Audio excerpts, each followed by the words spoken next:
Olá, estudantes do sexto ano. Sou o professor Roberto Falcione. Neste vídeo vamos falar sobre origens da Igreja Católica. Bora lá? Embarque nessa aventura? Vamos estudar o primeiro slide aqui.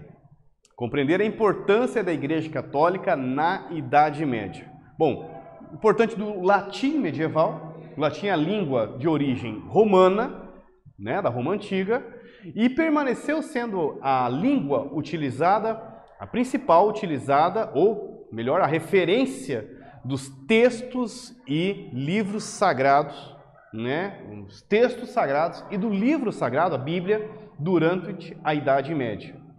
Muito importante como uma referência também para o clero, os religiosos, ela também foi uma espécie de um idioma litúrgico da Igreja Católica e meio de interação erudita. Aqui vocês têm uma imagem do Beda, o Venerável, traduzindo João. Pintura de James Doyle. Beda foi doutor da Igreja e um importante tradutor de textos sagrados. Quando o imperador Teodósio, em 380, tornou o cristianismo a religião oficial do Império Romano, nós temos o começo do poder da Igreja, mas ainda não a Igreja Católica. Muito interessante até apontar que o termo católico, que significa universal, foi encontrado em alguns textos pela primeira vez ainda no século IV, no século V.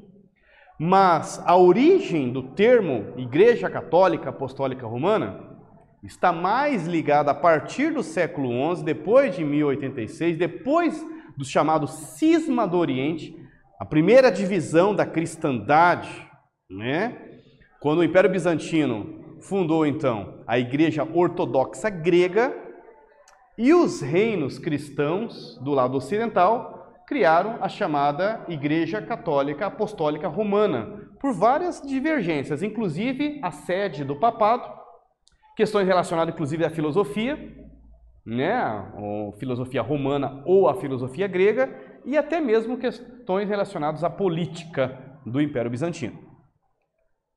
Nos primeiros tempos, o sustento da igreja provinha de esmolas dadas fiéis. Posteriormente, ela passou a acumular o patrimônio formado por doações de terras e dinheiro recebido dos fiéis. No século IV, a igreja ganhou o direito de não pagar impostos. Em 445, desejando prestigiar sua capital, o imperador romano concedeu ao bispo de Roma autoridade sobre os outros bispos. Opa! Está surgindo a imagem do depois chamado de Papa. Esse bispo passou a ser chamado de Papa. Herdeiro e representante do apóstolo Pedro, tido como o primeiro bispo de Roma. O Papa foi essencial na Idade Média para legitimar o poder dos reis. Muito importante lembrar a famosa coroação de Carlos Magno pelas mãos do Papa Leão III, sob a cabeça de Carlos Magno. Clovis também, lembrando com aquele bispo de Habsburgo, e por aí vai. Abaixo do Papa estavam os bispos e abaixo deles os padres e párocos.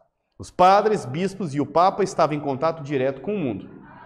Por isso eram chamados de clero secular. Neste vídeo, nós falamos sobre a origem da Igreja Católica, um pouquinho sobre as principais características da organização, inclusive clerical. Espero que vocês tenham gostado. Até breve!